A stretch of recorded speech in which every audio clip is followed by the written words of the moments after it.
What's up, fight fans? This is Kurt DeVille with Counterpunch Boxing News, and I have some new news concerning Eddie Hearn.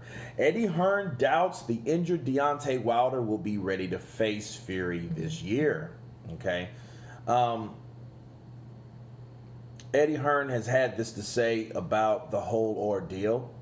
He says, Hearn said Hearn, when asked if Joshua and Fury may fight back to back in 2021. But you've got all kinds of problems, okay? You've got the Deontay Wilder problem.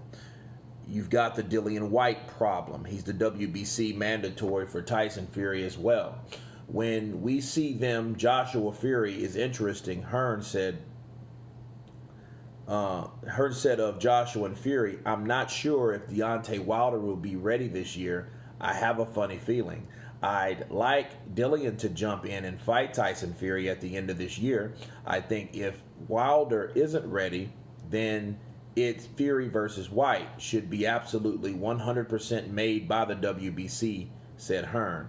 It sounds like wishful thinking on Hearn's part, if him speculation that Wilder won't be able to take the fight with Fury in 2020. While it's certainly possible that Wilder's injured bicep would keep him from fighting, it's more likely than it won't. Okay, look. First of all, I don't like the idea of Eddie Hearn saying that Dillian Whyte's a problem. That's his fighter. He has the mandatory for the longest time because at the same breath, you can also speak about how long he's waited. So don't call him a problem. Sure, Deontay Wilder, he's not your fighter. You guys have bad blood.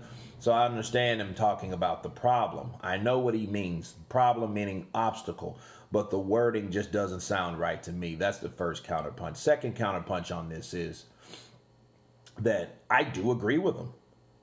You know, the second thing comes to mind. Maybe Wilder won't be ready. Because I had just already done a video earlier this morning about Bob Arum trying to finalize a deal with Dillian Whyte and Deontay Wilder. And now he's talking about November or December. Guys, this fight was supposed to went down in July, but it didn't for two reasons. One, the coronavirus, but if it was no coronavirus, if it was a perfect world, Deontay Wilder would have still been hurt anyway, and he couldn't even train until the July. So we don't really know if he would be ready. He might get out there and it might feel wrong. He might pull a Keith Thurman. You know what I mean? Pull a one time like, dude, this arm don't feel right. Right? And honestly, you don't want Deontay Wilder to go out there half-cocked because you've heard him complain, or should I say boast, about him not being 100%. And no fighter is 100% going into the ring. And he's willing to die in there. He's willing to fight injured and all this, that, and the other. But if the fight is made later this year and Wilder loses, I think it was already a built-in excuse. You see what I mean? Oh, well, Wilder was injured and he had to fight because, hey, he had to put everything on the line because he had a contract to obligate, a rematch to obligate, you know, from that contract stipulation, and he had to rush it and he wasn't ready, and, you know, I hurt my arm, I re-injured it or whatever during training or whatever, because he's already done that. See, a lot of people didn't catch on to the excuses that Wilder made after the first Fury fight. I did. I counterpunched each and every one of them. First it was my arm, then it was my hand, right? Then I broke it before training in that fight. And then, you know, it was a lot of things that he made up down the line because he couldn't do this, he couldn't do that. He sounded like Manny Pacquiao when he fought Mayweather, honestly. Because a lot of things, okay, you're saying I didn't throw as much because I had an injured hand. Well, I mean, you threw enough because we seen you miss enough. So Eddie might be onto something. What if Deontay Wilder isn't ready? If he isn't ready, like I've said, he could stop and clog everything up, okay? Because he's not ready to take on that. And here's the tricky thing, people. Why would you activate a rematch clause knowing damn well you were going to have surgery anyway? Because you don't know how you're going to come out of the surgery. Was the surgery successful? Did the surgery fix the problem that you had? Did you have to, do you have to have more rehab? Because if it's a muscle issue, okay, that means you have to wait longer. Okay, especially dealing with tendons and muscles, because those things take longer to heal as older you get, and the more tears you go through, okay, the more worse it is. I'm not saying I don't think he had a right bicep torn, but I know definitely he had a left. This one is his right, according to sources. So, I don't see why he would activate a rematch clause, then go have surgery. That makes no sense. That's why I say it could be a built-in excuse at the end of the day, because if he goes in there and gets whooped, he'll say, you know what, my arm wasn't hurting, Larry. My arm was hurting, but no excuses. But my arm was injured and I couldn't throw it the way I needed to throw it. Nah, man. And so Eddie might have something, but in a perfect world, he's hoping for the best. But I think Eddie has jumped ship with Dillian White. He wants Dillian White to fight Tyson Fury if the Fury Joshua fight won't happen. But I mean, that's what he's supposed to do. Honestly, it's business. I don't think it's personal, but it might be a little bit of this, because I think he gets along with Joshua better anyway. But Joshua's the cash cow, so he's gonna trump all of these other fighters over an undisputed fight.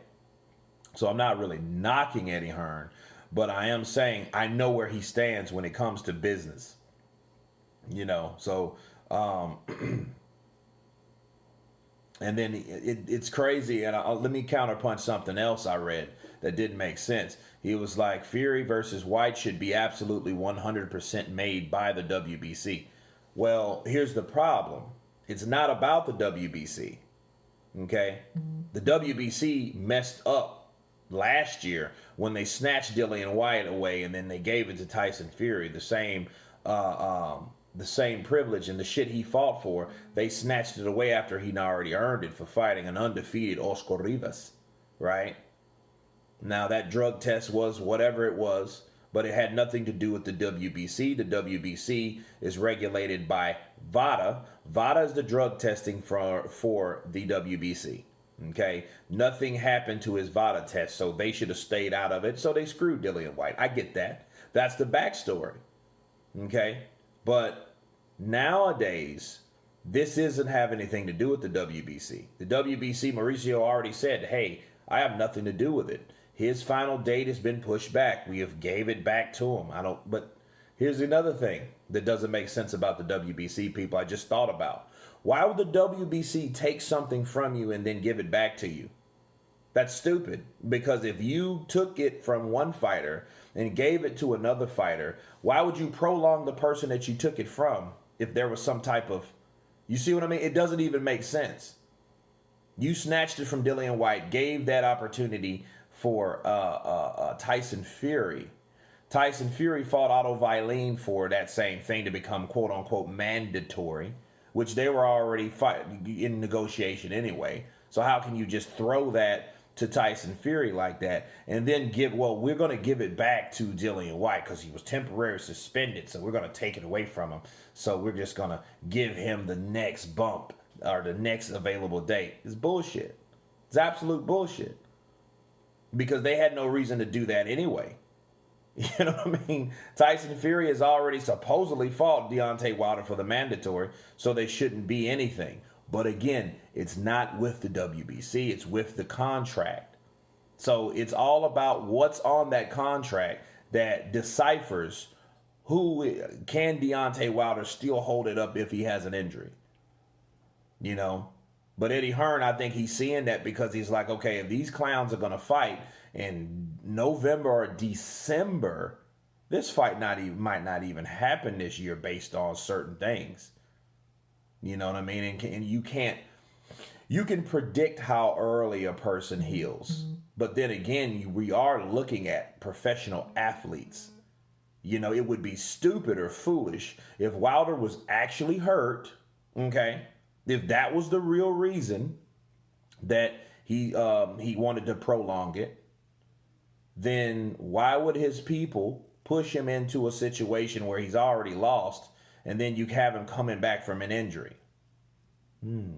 Just food for thought, people. Anyway, you guys tell me what you think about Eddie Hearn's statements. Of course, please subscribe, and you guys been Counterpunch. Peace.